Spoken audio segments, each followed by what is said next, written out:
Hello guys, happy Holi. तो आज date है 4 मार्च और हम एनालाइज करेंगे द इकोनॉमिक टाइम्स की मेन अपडेट्स। फ्रंट पेज पर फर्स्ट अपडेट है, ईरान ने अपने अटैक्स बढ़ा दिए हैं economic targets and US missions पर ऑन ट्यूसडे।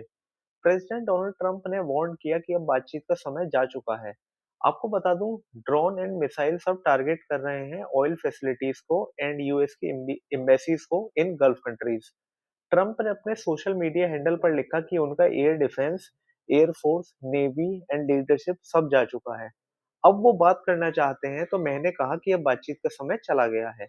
ईरान के एम्बेसडर ने ट्यूसडे को मना कर दिया about any negotiation with US. इसके साथ ही इसराइल की मिलिट्री ने कहा कि हमने ईरान के प्रेसिडेंशियल ऑफिस में एयर स्ट्राइक कैरी की है। नेक्स्ट अपडेट इज, इंडिया के पास सफिशिएंट ऑयल स्टॉक्स हैं to manage any short term disruptions from the Gulf conflict. The assurance came after Iranian drone attacked LNG facility in Qatar. आपको बता दूं, after third consecutive day of block of straight of Hormuz की वजह से oil price and crude price बढ़ रहे हैं। Crude Tuesday को ट्रेड किया $804 पर बैरल, जो कि फ्राइडे क्लोज से 15% ऊपर है। जबकि European gas benchmark Dutch TTF future nearly 62 euro पर मेगावाट आवर पे जो है ट्रेड किया, a jump of 90% since Friday.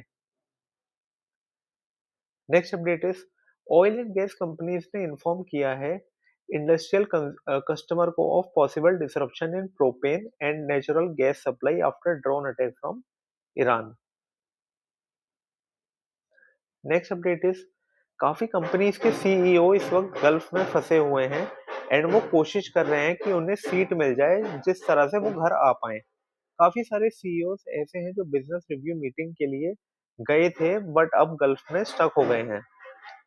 Next update is, India currently potential gas crunch की तरफ देख रही है after Qatar suspended LNG gas production.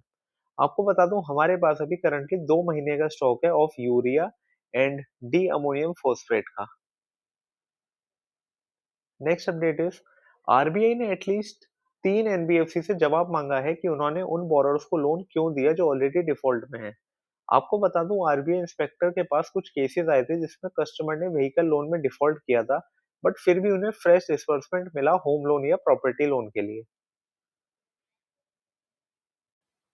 Next update is, thousand of Indian students जो कि इस साल मिडल ईस्ट जाने वाले थे, वो और उनकी फैमिलीज अब एंशियस हैं because of Israel Iran Iran war situation. कुछ स्टूडेंट्स ने एडमिशन डेफर के लिए देखना स्टार्ट किया है एंड कुछ ऑल्टरनेटिव डेस्टिनेशन देख रहे हैं। एक्सपर्ट्स का मानना है कि अगर ये सिचुएशन हफ्ते भर से ज्यादा चली तो इंडियन स्टूडेंट्स में 15 से 20% तक गिरावट आएगी। Next update is, DOT legal clarity की तरफ देख रही है for adjusted gross revenue that is AGR for companies like ASL, RCom etcetera. आपको बता दूं, सुप्रीम कोर्ट ने भी रिसेंटली एक ऑर्डर दिया है जिसके तहत कंपनीज स्पेक्ट्रम को ट्रांसफर या सेल नहीं कर सकती हैं। डीओटी ने अटॉर्नी जनरल से पूछा है कि इस केस में अब क्या होगा। आपको बता दूं, आरकॉम का अभी 25,000 करोड़ ड्यूज पेंडिंग है एजीआर का एंड एयरसेल का अप्रॉक्स 12,400 करोड़ ड्यूज पेंडिंग है। आपको बता दूं, इसमें दो सिनेरियोज हैं। फर्स्ट सिनेरियो है, अगर ईजीआर ड्यूज आईबीसी के अंतर्गत आते हैं तो वहां वाटरफॉल मैकेनिज्म के अंडर आएंगे एंड प्रोसीड्स लेंडर को डिस्ट्रीब्यूट हो जाएंगी। और दूसरा सिनेरियो ये है, इन केस ड्यूज आईबीसी के अंडर नहीं आएंगे तो अमाउंट जो है वो डायरेक्टली डीओटी को पे हो जाएगा। नेक्स्ट अपडेट इज, मारुति अगले साल से अपनी कैपेसिटी बढ़ाने वाला है टू मीट डिमांड।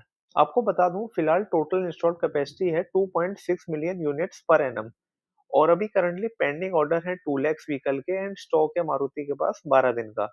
अगले फिस्कल से उम्मीद है कि 2.5 लाख एक्स्ट्रा कार बनाने की कैपेसिटी बढ़ाई जाएगी। नेक्स्ट अपडेट इज, इसराइल के प्राइम मिनिस्टर ने कहा है कि ईरान पर अटैक करना जरूरी था क्योंकि उन्होंने अपना न्यूक्लियर प्रोग्राम रिज्यूम कर लिया था। उन्होंने ये भी कहा कि अगर इस टाइम हम कुछ नहीं करते तो हम आगे भी कुछ नहीं कर पाते।